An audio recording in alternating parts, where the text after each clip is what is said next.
Hello, welcome to the Curator Podcast. This is episode 3.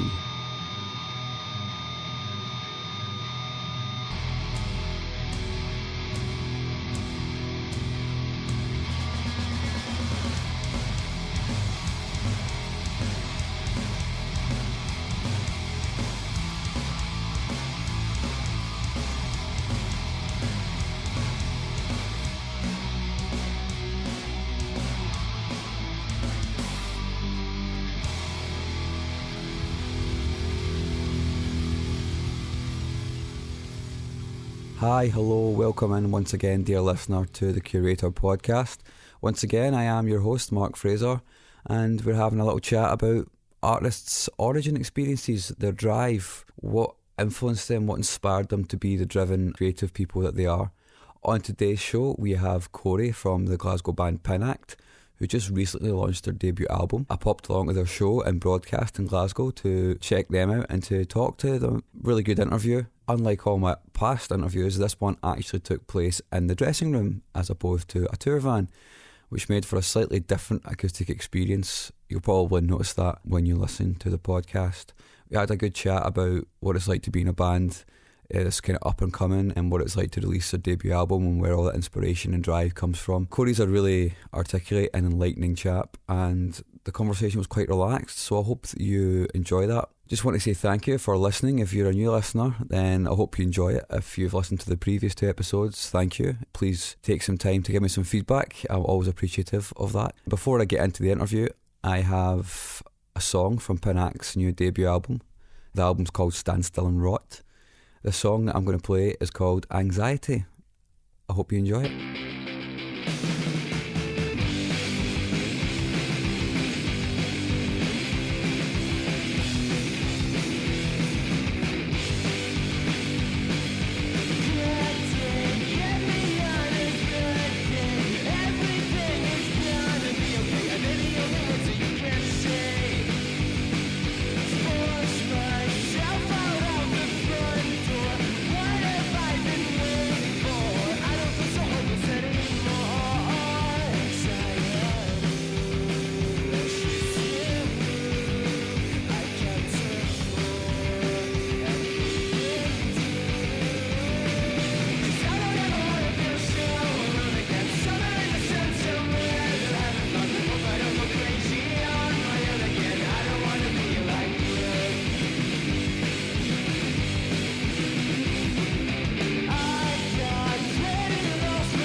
Hello, how you doing? Hey, I'm good. How are you?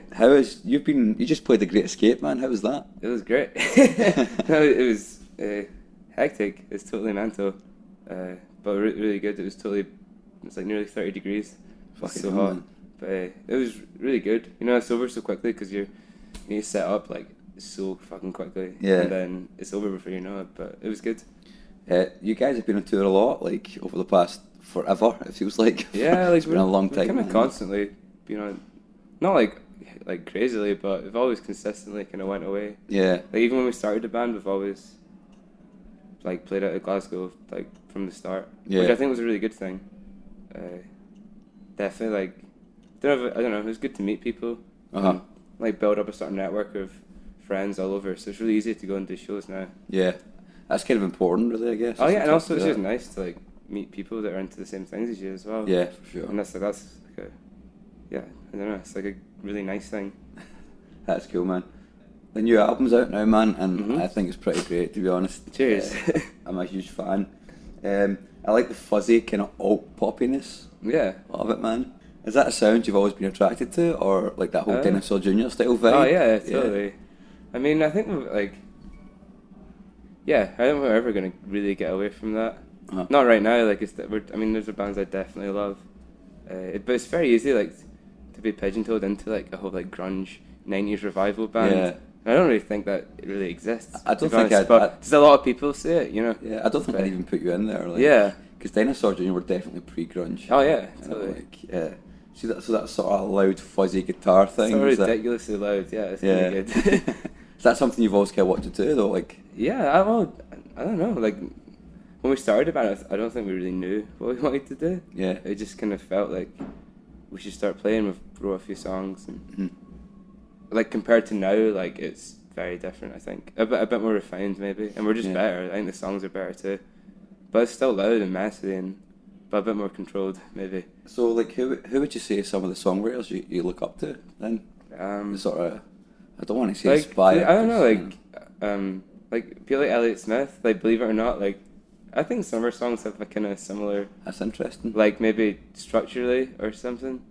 Like the Beatles, like I don't know, like just like I really like songs. I'm not really that like I don't really ever care about being like the best guitar player in the world or like being a really good drummer or like an artist write a good song. Yeah. Yeah.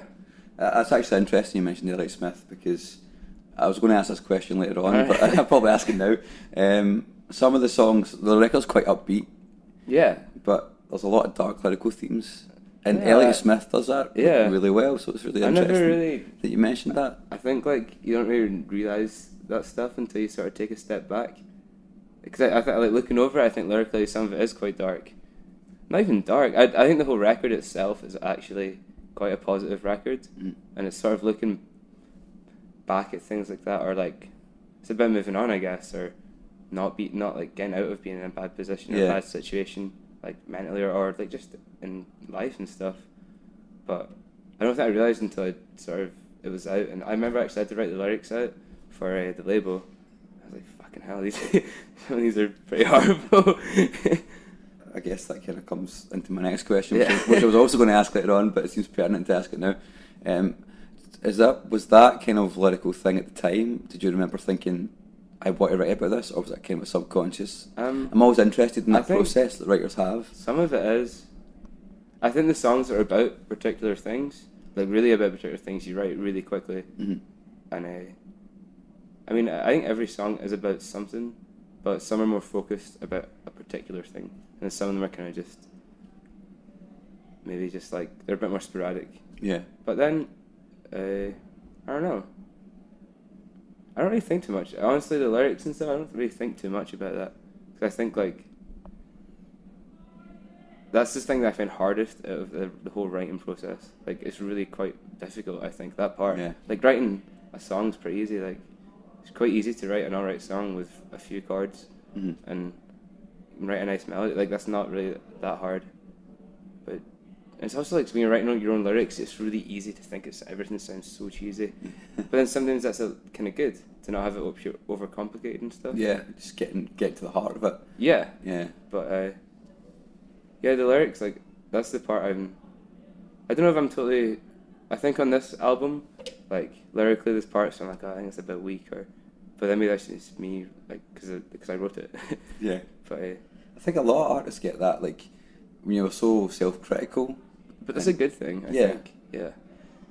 If it's a good thing, then why do you think it's weak and it's still there, though? Like, well, I mean, it's like, like this album that we recorded so long ago, so it's like this like moment in time that like as a person, I'm totally past that now, which is good. That's totally what it's about. So you worked with MJ of Hookworms on the records. Mm-hmm. I noticed a few of the songs were on like older EPs and stuff. Yeah, there's like maybe 4 tracks. Did he have a role in shape? Did he have like a role in shaping how that album sounded, even those older songs? Or Yeah, definitely definitely like in the overall sound of the record. I don't think we've ever sounded like that recorded, and I think it's closer to what we actually sound like live. But yeah, like the older songs, they're a bit different. Like they're more, because there's like some songs on it that we recorded or wrote like 2 years ago maybe. Mm-hmm. And like we went to like some studio, we didn't even know like who the engineer was, or yeah, and we just like let him do whatever, and I had no idea what I was doing, so like it didn't sound anything like what we actually wanted it to sound like, but we didn't know what we wanted it to sound like at the time. Yeah, but I think we went with MJ, like I'd heard records he'd done, and I knew he like, I like talked to him before, I knew he liked our band and stuff, and I think that was like a really important thing. Like he was pretty invested in making it a good record. Yeah. And so even though you're saying he had a sort of influence on how the record sounded, being a producer, obviously you hoped he would have, but just the way you're saying there, like you didn't know what you wanted to sound like, and now this sounds, you think this album feels like how you sound like live. I think when we went in, we knew what we wanted. Yeah. So you do have an actual influence on the overall sort of mix and stuff in terms of like as the band. Did you? Like, definitely. Like it was. Yeah, he's very like. He can be really hands on. Mm-hmm. But. I mean, I think we were both on the same sort of level of how we thought it should sound, so it was pretty easy to do it. We didn't really have much. Yeah. And I totally trusted him. Mm-hmm. He's a good engineer. He's really good. Well, he did a good fucking job, man. So yeah, you kind of touched on it a little bit. I should probably ask about it. It's like it feels to me like it took a while to come out. Like, it took ages. Why is that? I don't know. Like these things take a while. Like because when we recorded it, we didn't have a label, and I think when we like we were talking to labels, and it was like people seemed interested, but no one was been like, okay, here's money, go make a record. Yeah. And I remember like been playing those. We actually had a bit of money saved up, and we were like ready to record. Like, we had enough stuff, and it felt like an album. And I was like, fuck it, let's just do it. Like, and but I think if we hadn't done that, this band wouldn't be going anymore. It would have fizzled out. So it was kind of a necessity. And then we did it, and I started sending around to labels, and then K9, who signed us, they got back to us, and they liked it, and they were like, I really like it, but we need to see you play. So went over to New York for CMJ. Yeah. And it turned out when they asked us to go, we were already planning on going anyway. So kind of just all, I don't know, feels like everything in this band is sort of worked out like the way it's meant to, but it's never felt like that was the right, like it just, things have kind of fallen into place. Yeah. But like not through just like sitting back, it's been like trying really hard, but I don't know, we're in a really good situation now. Like we've never had anyone do anything for us up to this point, which is we're still quite in control of what we're doing, but it's nice to have people there to help you out. So you already answered my question about K9 Records, which I was going to ask. How's the relationship with them? Like, how's that developed since you've been to New York and all that? Yeah, we met when I went over. It's like run by like a husband and wife called Leo and Kay, and I met Leo before we played our show, and like we went out skateboarding around New York one morning, and that was really nice. Like we just got to kind of know each other, and we didn't really even talk about music once, and that was really cool. And then they saw us play, and then they just said they liked it, and we went home. But they seemed really keen. Like they wanted to put it out, but just try to like work it out. And then that took like a few months we started to get the album mastered at the time. So when we got mastered, it was like it took like maybe 4 or 5 weeks to get that back. And we got it back, and I sent it over to them, and then from there they were like, okay, let's do it. But then that was back in like December, so that's taken like, it's like what, May now. Yeah. But like you have to, like that's how you have to do it though. Yeah. I'd love to have just put it out straight away, but you got to like put a few singles and get people listening to it. Absolutely, yeah. And like we're gonna, it's released in tape right now, but we're gonna like re-release it later in the year on like CD and vinyl, which is, I think it's a good idea, because by that time we're still a pretty new band, and people like maybe not in Glasgow, but compared to the rest of the world, we definitely are. Yeah. So hopefully this record, like being online, people will get into it, and if we do another re-release, there'll actually be like a much bigger audience, especially in America as well. It's starting to pick up over there. That's fucking cool, man. Yeah. Yeah. So like, I mean, we need to go over there soon. We need to make it work. Have you got any plans to go over there? Or? Yeah, we want to. It's like it's tricky, you know, with like it costs a lot of money. Yeah, that's but money, yeah. we'll do it. We're gonna do it later this year. Just yeah, we're definitely going later in the year. It's happening at some point. It is, yeah, we're going. Yeah. Okay, so my next question, I guess, is you kind of touched on it. I should probably dive into it a little bit deeper. Is your general sort of lyric and songwriting process? How would you define, like, what is that? How does that work? Is it like music first, lyrics first? I think it's sort of all over the place. But I think I never ever complete lyrics. Like, I would have a complete song first. I would never have... I don't know, maybe in general it's like... It can start with anything, man. I don't really have like a process. Yeah, it just happens. Yeah, and like... A lot of the time, like you can sit for ages, try to work on something, and it just doesn't happen. But then, like, I don't know, something just comes, like a little riff or even like a little melody. Like like you hear the one part, you're like, that's a song already, and that's the part you need to hold a song together, like a hook. Or once you've got that, the rest is easy. Yeah. If you have a good chorus, then the verses, no, they still need to be good, but like sometimes I think it's good when verses are pretty like not, like almost not that good. When the chorus comes in, it totally... That punch. Yeah, totally. You guys have been playing a lot of shows and you seem to always be on the road. Does being a two-piece make that easier, do you think? Yeah, it has. Like, I mean, it's been really easy to organise stuff. But, I mean, the whole two-piece thing, I don't really see this band continuing as a two-piece for too much longer. Oh, really? So, I don't know, I think it can totally pigeonhole yourself into like a sort of fad. Not fad, but there's so many people doing it, and like the two-piece thing has become, like you mentioned that band, like, they're a two-piece.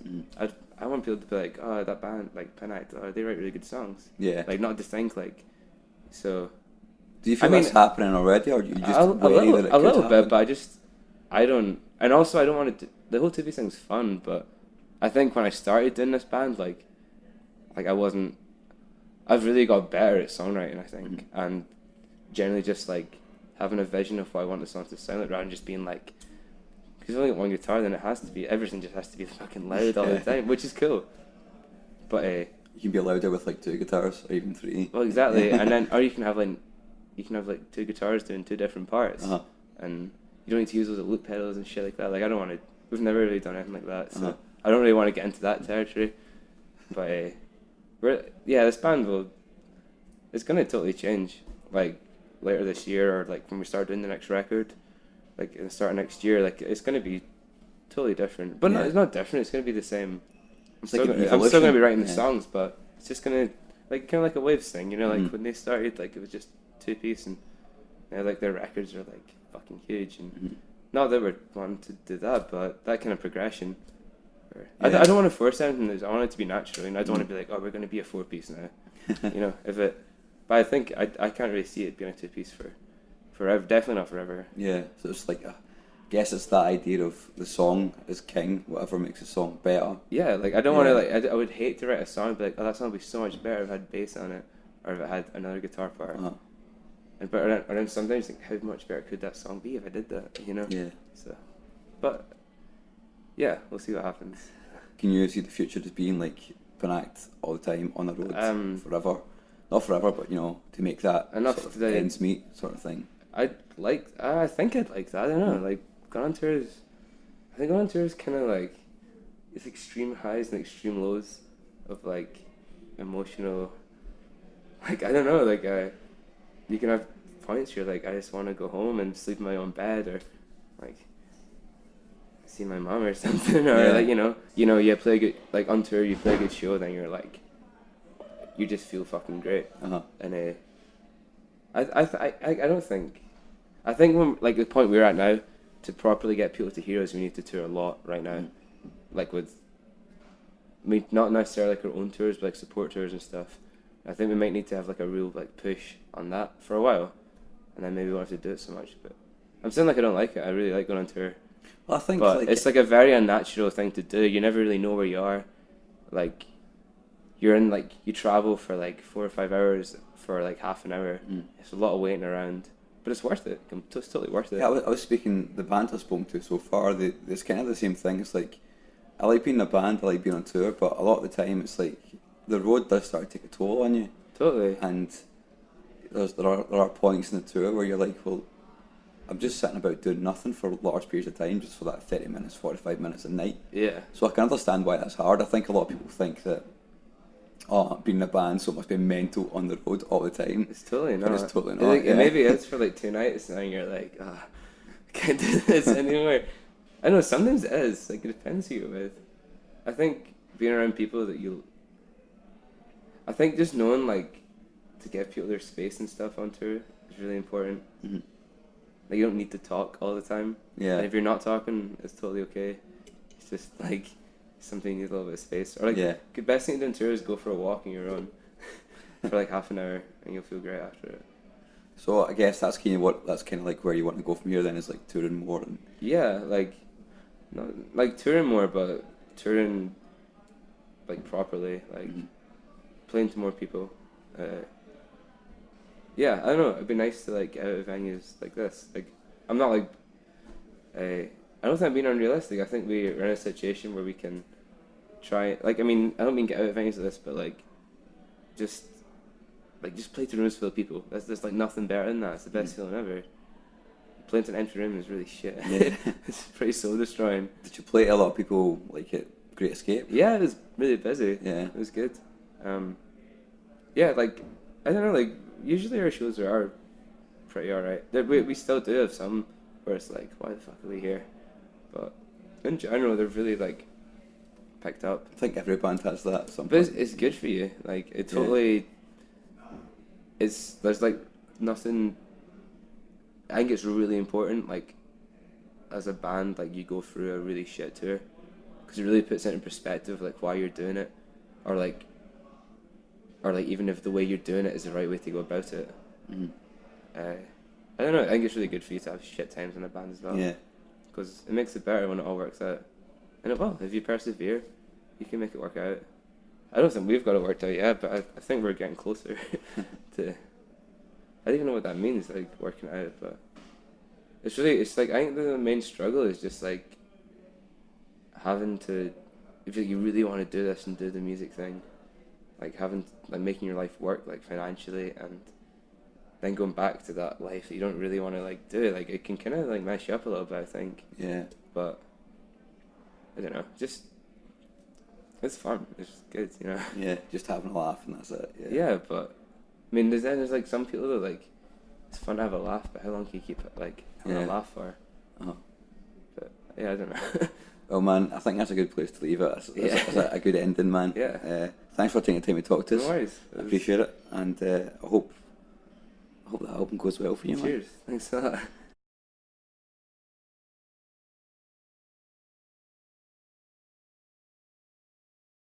So there we have it. A nice interview with Corrie from Pinact. I thought it was really enlightening to hear about how the band went to play in New York and how they eventually got signed to an American label. It seems like things are really kind of on the up for those guys. Pinact work really, really hard, and they're probably one of the hardest working bands, kind of, I guess, that have been coming out of Glasgow for the past couple of years. They always seem to be on tour. They always seem to be doing stuff, and it's really good to hear them actually, you know, pushing even further. The debut album is really, really good. You should definitely check it out if you like kind of Dinosaur Jr., Zebadoa, I guess even Nirvana, the Pixies, Sonic Youth, that kind of thing, Noisy. If you ever get a chance to catch them live, definitely do that. They are a good experience for sure. So thanks to Corrie for letting me interview him. He was very gentlemanly. It was very gentlemanly of him. Please subscribe to the podcast. You can do that on iTunes or via any other podcatcher. The subscribe links are nearby.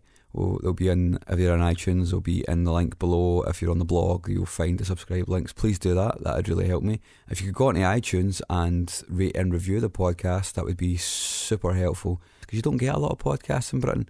It's still a fairly new thing, and you get even less from Scotland, especially in this interview format. So yeah, if you could like it, rate it, review it, that'd be superb. If you have any feedback, please email me at hi@thecuratorpodcast.com. You can like me on Facebook, which is The Curator Podcast, SoundCloud, Twitter, Tumblr, The Curator Pod, all of them, you can get me there, or just jump onto the website, hit a few links. That's thecuratorpodcast.com. The show notes are in there for today's show. You'll also find other blog posts which don't really relate to the podcast, but do relate to issues around the podcast. So yeah, please check it out. And the final thing I would ask of you is to share it with your friends. If you found it interesting, please pass it along. To play us out, my favourite song from Pinact's debut album. This song is called Limbs. Thanks once again for listening. Until next time.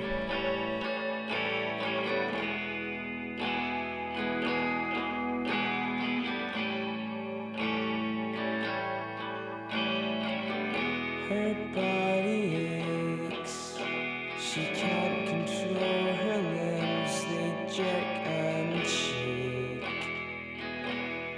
all the time. So underwhelmed and silently depressed, she loves the sound half the time. Cheer up, broken one.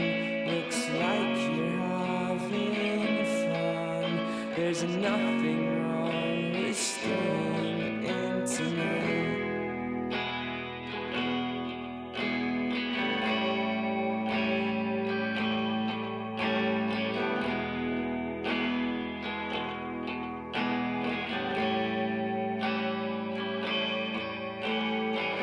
It's okay to call, even if it's just to say hello. Have you been?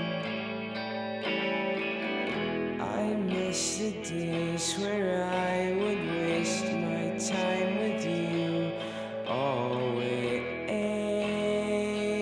it's not the same. Waiting for your call to hear you say hello. There's nothing wrong with staying intimate.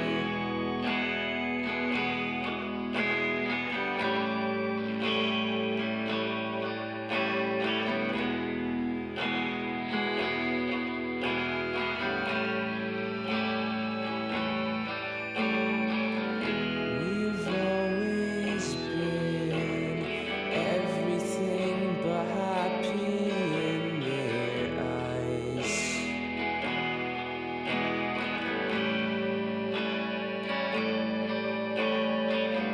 Let's run away for a while. We'll come home in a year or two.